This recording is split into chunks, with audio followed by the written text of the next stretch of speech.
কেন গোলাপি বলে খেলা হয় দিনরাতের টেস্ট, জেনে নেওয়া যাক আসল কারণটা। Hi everyone, welcome back to my channel অঞ্জনার ব্যঞ্জনা। বন্ধুরা, তোমাদের সকলকে আমার এই ছোট্ট ইউটিউব চ্যানেলে স্বাগত জানাই। টেস্ট ক্রিকেটে আমরা লাল রঙের বল হামেশাই দেখতে পাই, কিন্তু দিনরাতের টেস্ট ম্যাচ হলেই বদলে যায় বলের রং, লাল থেকে হয়ে যায় গোলাপি। দিনরাতের টেস্ট ম্যাচে কেন গোলাপি বল ব্যবহার করা হয়ে থাকে, এর পেছনে একটি মজাদার কারণ রয়েছে, সেটাই আপাতত জেনে নেওয়া যাক। গোলাপি বলে খেললে কি কি সুবিধা পাওয়া যায়। ক্রিকেটে বিজ্ঞানের ব্যবহার। বর্তমানে গোটা বিশ্বের প্রতিটা খেলাতেই বিজ্ঞানের সাহায্য নেওয়া হয়, ক্রিকেটেও ব্যতিক্রম নয়। এমনকি ক্রিকেটাররা যে জার্সি পরে মাঠে নামেন, সেটাও বিজ্ঞানসম্মতভাবে তৈরি করা হয়। যেমন একদিনের ক্রিকেটে রঙিন জার্সি পরে সাদা বলে খেলা হয়, তেমনি টেস্ট ক্রিকেটে সাদা রঙের জার্সি পরে ক্রিকেটাররা মাঠে নামলেও খেলা আদতে হয় লাল বলে। সাদা রঙের জার্সি পরিধানের অন্যতম কারণ, এতে গরম বেশি লাগে না। সাদা রং সূর্যের উত্তাপ শোষণ করে, আর বলটাও স্পষ্ট দেখতে পাওয়া যায়। টেস্ট ক্রিকেটে মূলত 3 প্রকারের বল ব্যবহার করা হয়: কোকাবুরা, এসজি এবং ডিউক। প্রতিটি ফরম্যাটে আলাদা আলাদা রঙের বল ব্যবহার করা হয়ে থাকে।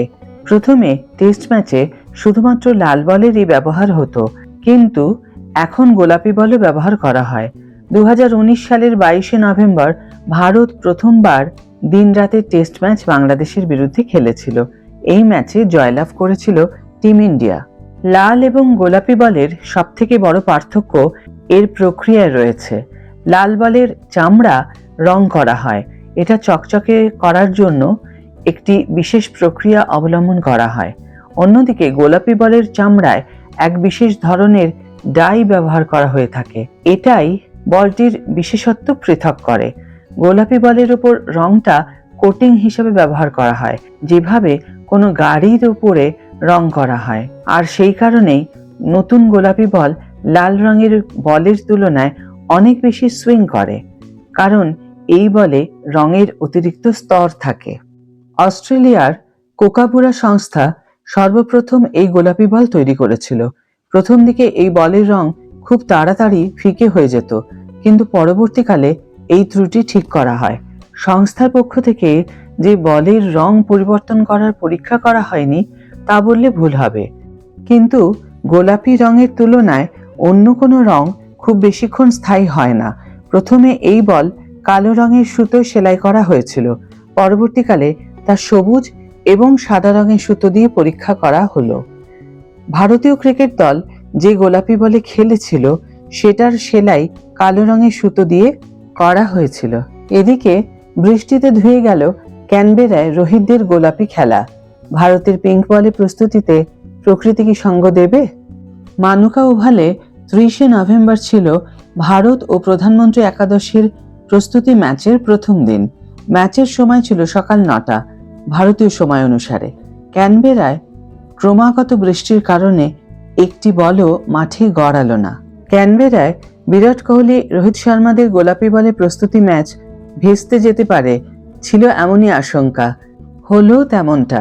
দফায় দফায় মাঠ পরিদর্শন করেন আম্পায়াররা, কিন্তু ম্যাচ খেলানোর মতো পরিস্থিতি না তৈরি হওয়ায় শেষ অবধি প্রথম দিনের খেলা ভেস্তে গেল। 1 ডিসেম্বর এই ওয়ার্ম আপ ম্যাচের দ্বিতীয় দিন। দুই দলই মানুকা ওভালে 50 ওভার করে খেলার সিদ্ধান্ত নিয়েছে। এবার প্রশ্ন, ক্যানবেরার আবহাওয়া কেমন থাকবে?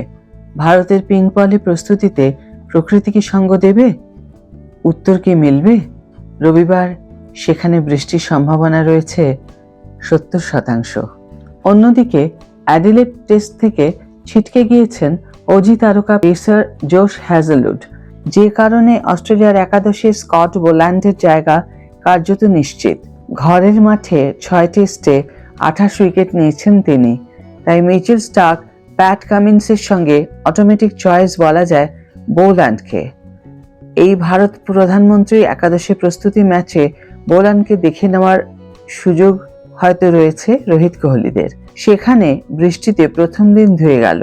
50 ওভারের ম্যাচে খুব বেশি হলে বোল্যান্ড 10 ওভার বল করবেন, তার মধ্যেই যশস্বীদের ধরে ফেলতে হবে বোল্যান্ডকে।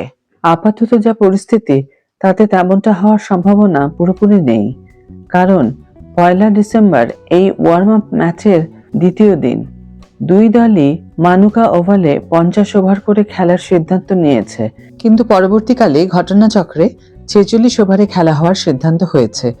টসে জিতে ইন্ডিয়া ফিল্ডিং করার সিদ্ধান্ত নেয় এবং প্রধানমন্ত্রী একাদশ 240 রান করে অল আউট হয়ে যায়। তারপর ভারত ব্যাট করতে নামে এবং যশস্বী জয়সওয়াল এবং কেএল রাহুল ওপেনিং করেন। যশস্বী জয়সওয়াল আউট হয়ে যান এবং রোহিত শর্মাও 3 রান করে আউট হয়ে যান। এখনো পর্যন্ত ভারত 2 উইকেটে 108 টোটাল রান অর্জন করেছে। দেখা যাক এই প্র্যাকটিস ম্যাচের ফলাফল কি দাঁড়ায়। আজকের ভিডিও এখানেই শেষ করছি বন্ধুরা। ভিডিও যদি ভালো লেগে থাকে তাহলে অবশ্যই একটা ছোট্ট করে লাইক দিও, শেয়ার করো বন্ধুদের সাথে, কমেন্ট করে জানিও তোমাদের মতামত। যারা এখন আমার চ্যানেলটিকে সাবস্ক্রাইব করোনি তারা অবশ্যই চ্যানেলটিকে সাবস্ক্রাইব করে আমার পাশে থেকো, আর যারা অলরেডি সাবস্ক্রাইব করে দিয়েছো তাদের জন্য আমার অনেক অনেক অনেক ভালোবাসা এবং অনেক ধন্যবাদ। আজ তাহলে বিদায় বন্ধু, দেখা হবে পরের ভিডিওতে। ভালো থেকো, সুস্থ থেকো।